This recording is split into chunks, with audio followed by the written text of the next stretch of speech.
Noch 9 Spiele in der Bundesliga und dann werden wir erfahren, wofür es gereicht hat. Für einen soliden Mittelfeldplatz oder vielleicht doch für das internationale Geschäft. Und dann ist da noch die Frage offen, ob wir überhaupt mit Münster weiterspielen. Umfrage ist schon draußen. Ich werde die jetzt noch mal ein bisschen laufen lassen und euch dann spätestens am letzten Spieltag, also im letzten Part hier dann Bescheid geben, wie es dann weitergeht. Es gibt schon rege Diskussionen. Ich bedanke mich schon mal bei jedem, der seinen Vorschlag unten auch reingeschrieben hat in dem Community-Tab.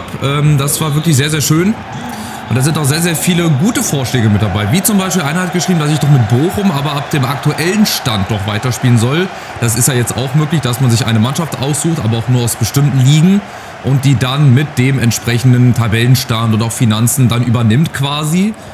Und ja, ich dann versuchen soll mit Bochum irgendwie das Ding noch rumzureißen oder Düsseldorf oder Schalke zum Beispiel ist auch mit dabei als Vorschlag. Das sind auch gute Vorschläge. Aber bislang liegt, glaube ich, die Option vorne, dass ich noch eine dritte Saison mit Preußen Münster spiele. Und sofern das halt die Mehrheit haben sollte, wie gesagt, ich habe ja gesagt, hier demokratisch wird dann entschieden, dann spielen wir noch eine dritte Saison mit Münster. Dann schauen wir mal, wie sich unsere jungen Leute hier entwickeln. Ist auf der anderen Seite auch eine interessante Sache. Also beide Seiten haben was, aber letztendlich entscheidet halt nur eine Seite. Ob ich vielleicht auch 2 Sachen parallel laufen lasse dann zum Start des nächsten Jahres, weiß ich noch nicht. Das muss ich mir dann nochmal überlegen, aber ich würde dann erstmal mit einer Sache weitermachen und dann, wenn für die andere noch Platz ist und auch Zeit und Lust vor allem, das ist ja auch immer das, was ganz, ja, was sehr ausschlaggebend ist, dann schauen wir mal. Ne? Aber vielen Dank nochmal bislang für die Vorschläge, schreibt gerne weiter Vorschläge, stimmt weiterhin gerne ab in dem Community-Tab und dann werdet ihr, ja, so am letzten Spieltag werdet ihr dann darüber informiert, wie es weitergeht. Und wie es auch mit unserer Mannschaft hier weitergeht. Also ich habe es geschafft, mit Poso den Vertrag zu erneuern, also zu verlängern. Der hat jetzt für 2 Jahre und 3 Monate unterschrieben. Bei Philipp und bei Jongwa hat das Geld leider nicht gereicht. Die wollen ein bisschen mehr Gehalt, als ich ihm bieten kann. Und von daher müssen wir da mal zu Saisonende gucken, ob da vielleicht dann was möglich ist, wenn wir dann das Transferbudget haben. Das Problem ist aber, dass wahrscheinlich bis dahin die Verträge ausgelaufen sind. Die haben jetzt noch 3 Monate Vertrag. Aber ich glaube, dass die Liga vorher schon vorbei sein wird. Von daher habe ich da auch gute Chancen. Dann bei Wanner müssen wir auch immer mal schauen. Da ist ja die Kaufpflicht für 10 Millionen. Da wird also auch schon mal ein bisschen Geld weg sein. Also wir müssen einfach schauen. Also ich weiß jetzt noch gar nicht, wie ich den Sommer planen soll, was Transfers betrifft. Da muss ich dann erstmal gucken, wie viel Geld uns nach den 10 Millionen noch übrig bleibt. Und ansonsten haben wir unsere Jugendleute. Dann müssen wir damit halt ran. Wird dann wahrscheinlich noch ein bisschen komplizierter. Aber dann ist es so. Aber genau das sind ja Herausforderungen, die ich mag. Auch so Sachen dann mal zu bestehen. Genauso wie hier heute in Hamburg, die auch auf dem 13. stehen. Die sind noch nicht ganz gerettet. Sind aber auch, glaube ich, auf gutem Wege. Ich habe jetzt die Tabelle nicht ganz im Kopf, aber ich glaube, es war sehr, sehr spannend und eng unten. Also ich glaube, der HSV ist da doch noch nicht so ganz raus, wenn ich mich so spontan zurückerinnere. Wir gucken einfach mal. Aber erstmal die Hamburger hier über Amdouni. Der setzt sich natürlich wieder gegen 2 Mann durch. Und dann ist es abseits. Sehr schön gestellt. Schön die Abseitsfalle gemacht. Und dann ist es, ja, bislang ein sehr, sehr zerfahrenes Spiel. Es ist ein Abtasten. Die Hamburger, die spielen, was machen die hier? Dreierkette, 3-4-3. 4-4-2, weiß ich nicht. Auf jeden Fall haben wir da vorne schon 1, 2 größere Lücken gehabt. Über Philipp und natürlich über Wanner. Und außen, da kommt Remberg mit. Sehr schön gesehen. Und Remberg mit der Chance. Das zum Thema einfach spielen. Manchmal, wie gegen Freiburg zum Beispiel, das 2-1 kann so einfach sein. Da haben wir ja einen Doppelpass gespielt. Krotowski war durch. Oder Fridjonsson. Und dann war er drin. Und manchmal muss es halt auch mal der einfache Ball sein. Nicht immer kompliziert und da noch einen hohen Ball und da noch einen Doppelpass. Und das hat uns, glaube ich, gut, auch unter Berücksichtigung, dass wir in den ersten 6 Spielen gegen 4 Hochkaräter, glaube ich, gespielt haben in der Rückrunde. Uns ist auch so ein bisschen das Genick gebrochen, aber wir haben jetzt noch ein bisschen Zeit, um gegen die anderen Mannschaften, die auch definitiv auf unserer Augenhöhe sind, dann zu schlagen. Das war in der Hinrunde ein bisschen besser aufgeteilt. Da waren nicht 3, 4 Hochkaräter direkt hintereinander. Und jetzt kommt der HSV über Reis. Dann können wir nicht stoppen. Reis ist da, aber Sinamoy auch. Guter Keeper, gute Reaktion. Der wird wahrscheinlich auch einige Angebote kriegen im Sommer. Da müssen wir auch einiges abwehren. Außer es kommt natürlich das große Angebot. 40, 50 Millionen von irgendeinem europäischen Spitzenteam. Da muss ich ihn verkaufen. Das wäre fatal, wenn ich das nicht mache. Ich lasse mich da auch mal überraschen. Also da werden auch sicherlich Angebote reinkommen. In welcher Höhe, wird man dann sehen. So, jetzt kommt erstmal der HSV. Die war ja Yalcin Kaya, aber Collins ist da, macht das. Und mit Sinamoy spielen wir das Setten auch ruhig und souverän raus. Aber über den Flügel, da haben wir heute nicht so viel Gelegenheiten. Da wird vor allem Wanner gut zugestellt. Aber wir haben natürlich auch noch Poso. Und Wanner hinterläuft. Wanner kriegt den Ball. So, an den ersten Pfosten. Da läuft, glaube ich, Remberg ein. Oh, warum kriegt denn Grodowski da den Ball? Der Kopfball aus 17, 18 Metern. Da fehlt dann halt wieder die Sturmspitze. Ich muss auch gleich nochmal schauen, ob ich beim Stürmer, was ich da für eine Rolle eingestellt habe, der muss Stoßstürmer quasi haben, dass er vorne drin bleibt. Dass sich Flanken auch lohnen. Jetzt lohnt sich aber hier erstmal der Blick auf Vargas. Und Yalcin Kaya. Und wieder Sinamoy.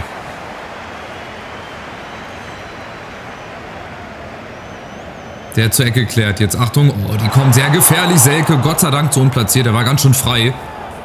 Der Schönling. Seiten auf Kontostand. Oh ja, sehr frei. Der steigt da 10 Meter in die Luft gefühlt. Ja, und die Hamburger spielen doch. Also sieht nach einer Dreierkette aus. Ich bin mir da echt nicht sicher. 3-4-1-2 oder 3-4-2-1. Auf jeden Fall für uns wenig Platz über die Flügel. Aber dafür dann hier durch die Mitte, wenn wir es in Ruhe spielen. Jetzt 3 gegen 3. Grodowski, außen Jongwa. Da warte ich und der kommt mit. So, und jetzt müsste Fridjonsson in der Mitte stehen. Jetzt ist aber Philipp da. Der halt nicht so rankommt an den Kopfball. Aber Chance lebt vielleicht noch. Dürfte die letzte Chance sein. Ich warte nochmal auf Jongwa, bis er hinterläuft. Aha, aber Flanken brauche ich da gar nicht. Da ist niemand frei. Aber den Eckball kriegen wir noch. Also eine kuriose Nachspielzeit jetzt hier gerade. Wir sind schon 4 Minuten drüber. Das wird jetzt hier die allerletzte Aktion. Und vielleicht die Führung. Collins. Nein, okay. Also jetzt wird wahrscheinlich zur Halbzeit gepfiffen. Jawohl. Ist bislang noch nicht so unser Spiel. Wir haben so 1, 2 kleinere Gelegenheiten. Jetzt nichts Gefährliches, aber ja, ein bisschen Ballbesitz. Ich schaue jetzt mal, wie die spielen. Da muss ich es auch gegebenenfalls mal umstellen. Die spielen tatsächlich mit einer Dreikette, so eine Art Tannenbaum-System. Also 3-4-2-1. Wobei Selke vorne ganz schön allein ist. Normalerweise würden hier Amdouni und Yalcin Kaya ein bisschen offensiver stehen.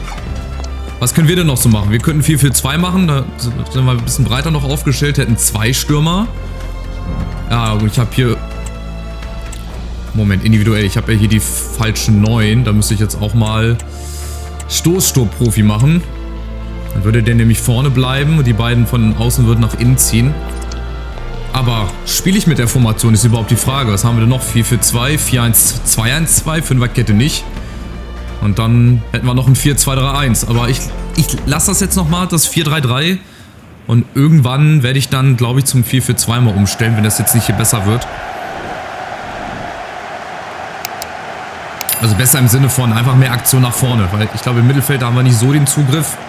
Vielleicht liegt es auch daran, weil die beiden ZOMs sich dann nach hinten fallen lassen. Selke, nächste Chance. Vielleicht sind dadurch unsere Mittelfeldspieler so ein bisschen verwirrt, weil die stehen defensiver. Was war das denn? Weil die stehen defensiver als in der Ausgangsformation eigentlich normalerweise das der Fall sein sollte. Aber egal. Jetzt haben wir den Platz. Grodowski, Ball bleibt liegen. Philipp. Grodowski, schön gespielt. Und Wanner braucht ein bisschen zu lange, aber Listisch ist da. Abseits. Abseits. Schade, das wäre es natürlich gewesen. So ein krummes Ding. Hätte ich mitgenommen, aber ich glaube, es war abseits. Hier gucken wir nochmal. Wanner und dann Listisch, ja. Das war schon abseits, schade. Aber genauso muss es dann halt auch mal gehen. So Spiele gibt es halt auch mal. Guck mal, da, das meine ich zum Beispiel. Diese Halbräume, da ist zu viel Platz. Da kommen weder unsere Sechser hin. Listisch, okay, der muss da nicht hinkommen. Der ist ja eh ein bisschen weiter vorne, offensiver. Aber für die Sechser ist das Horror. Irgendwie habe ich das Gefühl. Oh, was ist das denn für ein Ball? Man sieht, dass wir Aufsteiger sind hier. Also ganz schön viele unnötige Fehler auch. Viele riskante Sachen. Das war jetzt mal gut gespielt. Poso und da vorne Philipp. Was ist das für eine Flanke? Da ist nichts dahinter. Kein Effet. Keine Kraft. Überhaupt nichts. Aber wir bleiben dran. Komm, Listisch. Wir müssen uns jetzt mal festsetzen hier. Ein bisschen Ballbesitz, Ball laufen lassen. Die Lücken, die werden sich ja ergeben. Da zum Beispiel. Und dann ist es hier 1, 2 Doppelpässe. Aber dann will ich es auch zu extrem machen. Dann will ich es auch zu extrem machen und zu sehr Tiki-Taka-like, sage ich mal. Jetzt kommt der HSV wieder über Selke. Da ist leider keine gute Raumaufteilung. Sahiti, Achtung, Yalcin Kaya. Irgendwo ist der Durchbruch. Irgendwo wird er sein, aber wir werden das verteidigt bekommen. Sehr schön. So, und jetzt wieder die Chance hier. 1 gegen 1. War da hoffentlich kein Abseits. Oh, zu weit vorgelegt. Ja, gut, da muss ich jetzt was machen. Das ist mir heute alles ein bisschen zu träge. Das ist nicht gut. Hier, diese beiden Sechser, da hat der HSV so viel Platz in diesen Halbräumen, da wo die eigentlich stehen sollen. Das geht nicht. Da mache ich lieber ein flaches 4-4-2. Also ich aktiviere das jetzt hier. Ich muss das gleich in-game nochmal umstellen. Und dann würde ich hier tatsächlich Rogoff reinbringen. Vorne mit Fridjonsson kopfballstarken Stürmer. Habe ich noch einen Linksverteidiger. Kaba natürlich. Ishii könnte ich auch bringen. Mache ich. Wie gesagt, hier 68er, 17-jähriger Japaner, der sowohl Linksverteidiger als auch ZDM spielen kann. Okay. Warte mal. Okay, nee. Das ist ja ZM, das ist nicht ZDM. So, also 4-4-2. Ich hoffe, dass das jetzt so bleibt eingestellt, dass sie das von alleine verändern. Ja, taktische Änderung wird ausgeführt. Ich hoffe es. Dass wir auf ein 4-4-2 gehen. Werden durchgeführt, okay. So, dann schauen wir mal. Im 4-4-2. Jetzt kriegen wir wahrscheinlich gleich ein Gegentor. So wie ich mich kenne und das Spiel auch.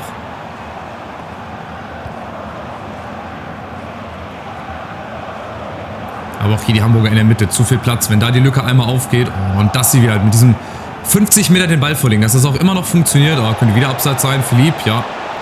Ist im Abseits. Schade. Jetzt kommen die Wechsel. Jetzt auch aufs 4-4-2. Also jetzt, letzten 20 Minuten 4-4-2. Und auf Offensiv. Ich will das Ding jetzt hier irgendwie ziehen. Ich möchte das Ding irgendwie gewinnen. Und dazu muss man auch ein bisschen ins Risiko gehen. Aber ich will das Mittelfeld ein bisschen kompakter kriegen. Ich hoffe, dass mit dieser flachen 4-4-2 das möglich ist. Weil, wie gesagt, die Halbräume, in die der HSV da reinspielt und dann die beiden Zehner anspielt, das geht nicht.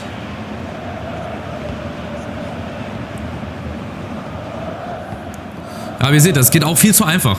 Das geht viel zu einfach heute. Ein Ball durch die Lücke und unsere ganze Verteidigung ist irgendwie aufgelöst oder ausgehebelt. So sagt man das, glaube ich. Also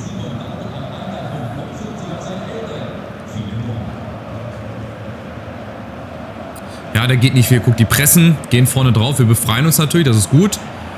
Philipp ist frei, hat sich ein bisschen fallen lassen. So, jetzt aber vorne. Rogoff läuft durch.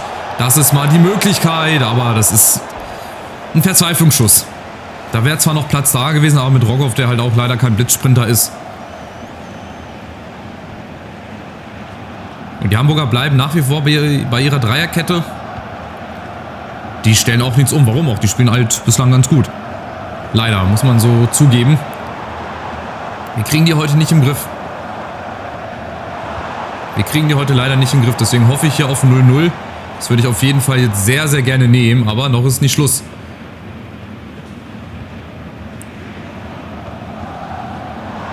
Machen das sehr, sehr intelligent, die Hamburger. Das ist ein Foul an Reis, ja.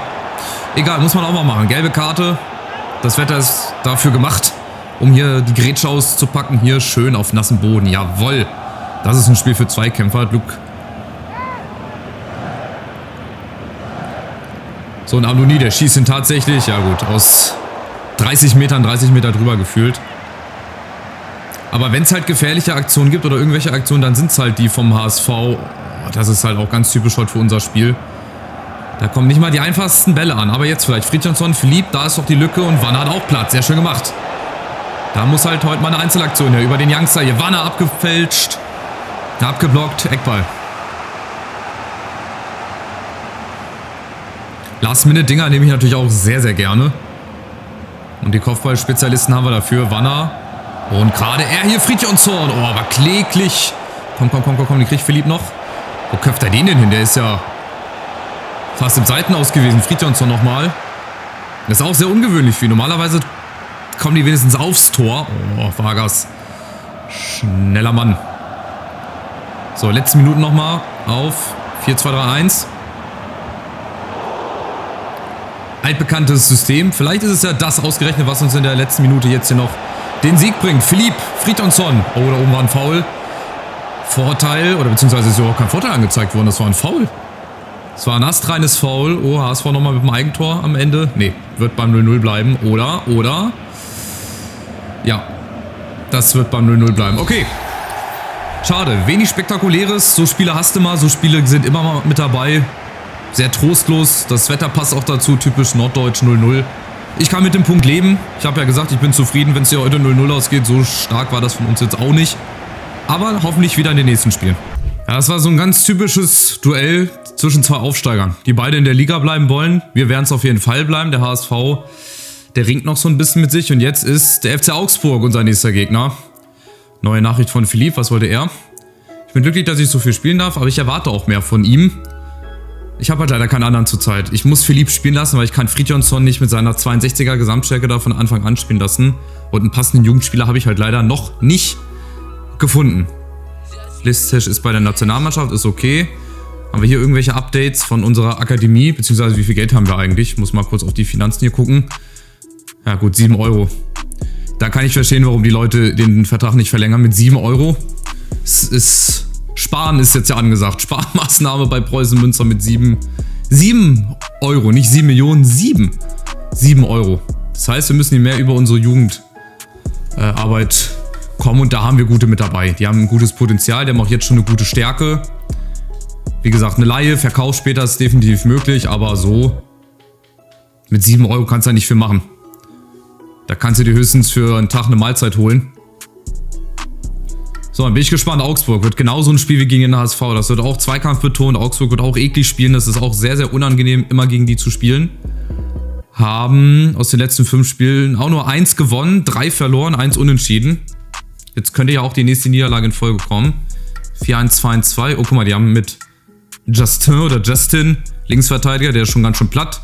Hat wahrscheinlich am Vorabend noch zu viel gesoffen, aber so wird die Aufstellung nicht aussehen. Voraussichtliche Aufstellung heißt es ja immer. Naja, also es wird auf jeden Fall sehr, sehr interessant, sehr, sehr schwer. Aber wir stehen genau da, wo ich uns auch nicht erwartet hätte, aber was okay ist. Also 38 Punkte, nach unten hin sind wir gerettet. Der HSV, okay, noch lange nicht. Da habe ich, meine Aussagen muss ich da revidieren. Die sind auf jeden Fall noch gar nicht gerettet. Mainz ist dagegen fast schon sicher abgestiegen. Aber dann von Platz 17 bis Platz 11, das sind 8 Punkte. Bis Platz 12 Augsburg 6 Punkte. Die brauchen also auch noch jeden Sieg. Und nach oben hin, ja, weiß ich nicht. Wenn wir jetzt nochmal so eine kleine Serie starten, je nachdem, was Frankfurt, Gladbach und Stuttgart macht, gegen die wir ja auch noch spielen müssen. Also außer Gladbach, aber Stuttgart und Frankfurt. Ich bin sehr, sehr gespannt. Oben Dortmund natürlich noch immer nicht verloren. Also, in Augsburg, nächstes schweres Auswärtsspiel. Vielleicht gibt es ja da mal 3 Punkte. Macht's gut. Ciao, ciao.